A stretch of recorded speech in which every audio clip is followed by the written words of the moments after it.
रामेशपुरम नाम का एक गांव था जहां विद्या देवी अपने परिवार के साथ रहती थी।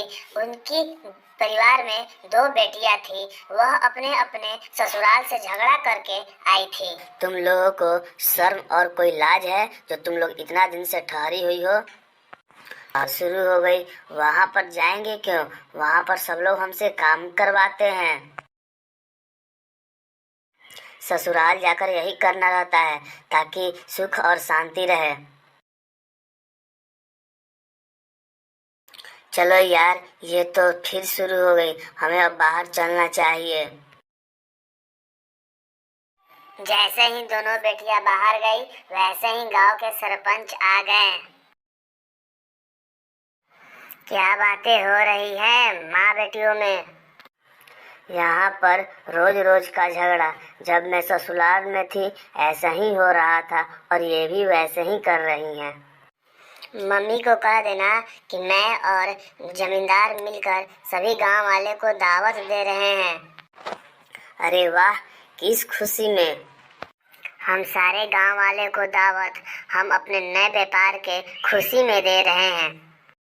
सरपंच और बेटियां बात कर ही रही थी कि वहां पर विद्या देवी आ गई और बोली, हाँ हाँ हाँ, तुम क्यों नहीं दोगे? तुम लोगों ने तो कितने गरीबों को खून चूस कर दे रहे हो ये दावत। यह बुढ़िया अभी तक टांग लड़ाना नहीं भूली। मैं और मेरा परिवार तुम्हारे घर दावत पे अब नहीं आने वाले। लेकिन माँ, बस मैं जो कह दिया वही तुम्हें सुनना होगा। सरपंच ने बड़ी दावत रखी जिसमें सभी लोग आए, लेकिन विद्या देवी और उसके परिवार लोग नहीं आए। आपने सुना नहीं? सारे लोग उस दावत में खाना खाने के लिए गए हैं और हम हैं कि हम लोग घर में बैठकर चावल दाल खा रहे हैं। पता ना क्या लगा रखा है, कितने लोगों से यह दुश्मनी ले रखी है। समझो ना पायल, सब लोग वहाँ पर समोसे, जलेबी और पनीर खा रहे होंगे। कोमल और पायल अपनी माँ की बात न मानकर वह सरपंच के यहाँ दावत के लिए खाने के लिए चली गईं।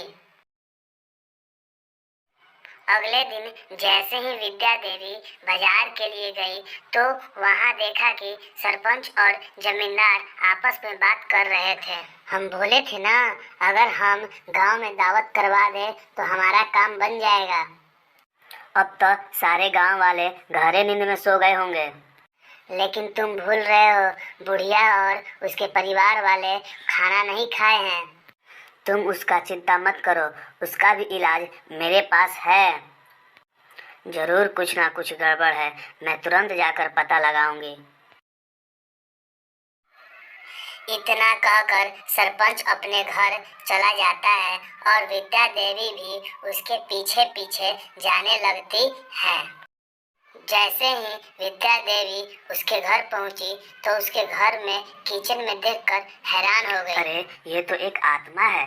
इसे यहाँ पर किसने कैद करके रखा है और ये क्या कर रहा है यहाँ पर? विद्या देवी सारी माजरा समझ गई थी। सरपंच के सोने के बाद वह चुपके से रसोई में घुसी। जैसे ही मायावीर आत्मा ने देखा तो वह डर के छिपने लगा। तभी विद्या देवी ने कहा, तुम चिखना मत, मैं तुम्हारे भले के लिए ही आया हूँ। तुम यहाँ पर क्या कर रहे हो? मैं एक मायावीर आत्मा हूँ। इस लोगों ने मुझे पकड़ कर रखा है और रसोई का पूरा काम करवा रहा है और जितने भी दावत में खाना बना था मैं ही उस खाने को बनाया था। तुम यहाँ पर आए कैसे? मैं सालों से एक बोतल में कैद था। इन मालिक ने मुझे नदी किनारे मेरी बोतल को लेकर इन्होंने बोतल को खोल दिया और मैं आज़ाद हो गया। इसलिए मैं यहाँ पर इनके यहाँ घर पर काम कर रहा हूँ और इनके बातें को मान रहा हूँ। अरे, बाहर जाने का कोई तो रास्ता होगा। इसका एक ही उपाय है। मेरा भी दोस्त उस नदी किनारे बोतल में कैद है। तुम उस बोतल को जाकर खोल दोगी तो वह हमें मदद के लिए पुकारेगा तो मैं यहाँ से चला जाऊंगा। मैं तुम्हारा मदद जरूर करूंगी। विद्या देवी तुरंत उस नदी के किनारे गई और पूरी रात उन्होंने आत्मा के बोतल को ढूंढने में समय लगा दिया। बहुत समय के बाद एक बोतल जमीन पर पड़ा दिखाई दिया। मैं यह बोतल खोल देती हूँ। विद्या देवी बोतल को खोल देती है और उसमें से एक बड़ा सा आत्मा निकल जाता है। जो हो चोको, कैसन बा? तुम भोजपुरी क्यों बोल रहे हो? ई ऐसन से बा न काहे कि हम कई दिनों से बिहार के उत्तर एरिया में बरही बोतल में कैद रही। ये अभी समय बात करने का नहीं है। तुम्हारा दोस्त एक रसोईया में एक जमींदार के घर में कैद है। हम लोगों सभी आत्माओं में से वही एक बेवकूफ था जो खाना बहुत अच्छा बनाया करता था। हाँ, तुमने सही कहा, वही रसोईया है और वही जो है घर में बैठकर उस मालिक के घर में खाना बना रहा है। विद्या देवी आत्मा के साथ रामेश्वर नगर पहुंची। वहां देखा तो हैरान हो गई। सभी सरपंच के दावत खाने के बाद सभी बेहोश पड़े थे और उनमें से उनकी दोनों बेटियां भी थी। मेरी बचिया भी बेहोश पड़ी है। इसका मतलब मेरे मना करने के बाद भी इन्होंने दावत खाने के लिए आई। विद्या देवी उस आत्मा को लेकर सरपंच के पास पहुंची और उससे बोली, तुम्हारा अब सारा षड्यंत्र खराब होगा। सरपंच ने विद्या देवी को आत्मा के साथ देखकर बड़ा ही हैरान हो गया। यह तुम्हारे पास आत्मा कहाँ से आया? और ये हमारा वाला तो नहीं है।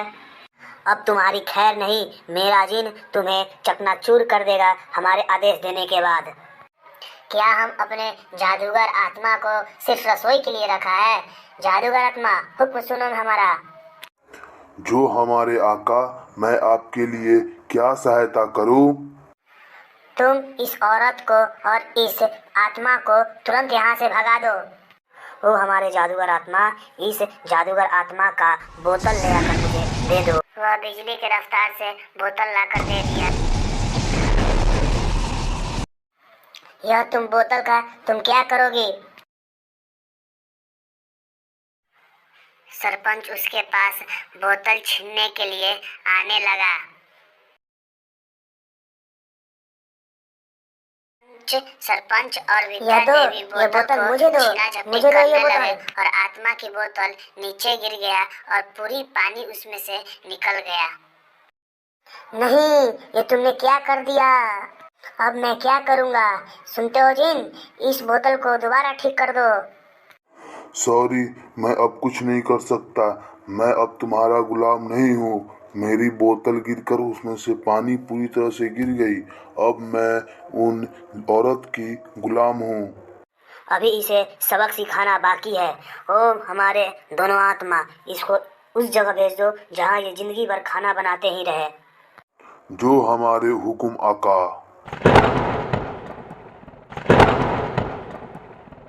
कितना अच्छा मैं घर पे रहकर लोगों से ब्याज वसूला करता था। अब तो मुझे खाना खाने के लिए भी नसीब नहीं होगा। धन्यवाद काकी, आपने मुझे बचा लिया। अगर आप नहीं होती तो का जाने मेरा क्या होता। हमारा शुक्रिया अदा ना करवे कारे बुढ़वा के। सबसे पहले तुम सारे लोगों को जल्दी से ठीक कर दो, होश में लाओ और सभी लोगों को दावत बनाकर खिलाओ ताकि हम भी देखें तुम्हारा दावत कितना स्वादिष्ट होता है। लेकिन हाँ, इस बार तुम बेहोशी के दवा मत मिलाना। यह कोई कहने की बात है काकी? दोनों आत्मा मिलकर दावत बनाए। अब हम आज्ञा चाहते हैं जाने के लिए, क्योंकि यह बात लोग जान न जाए इसलिए। ठीक है, जाओ, लेकिन एक बात ध्यान रखना, जो हमारे तरह गरीब होगा उसे मदद जरूर करना तुम लोग। दोनों आत्मा अब नदी पार करके चले गए। मम्मी, ये दावत हमारे लिए, आप हमसे इतना प्यार करती हैं। सभी लोग दावत खाकर बहुत खुश हुए और उस औरत को सभी लोग ने बधाइयाँ दिया।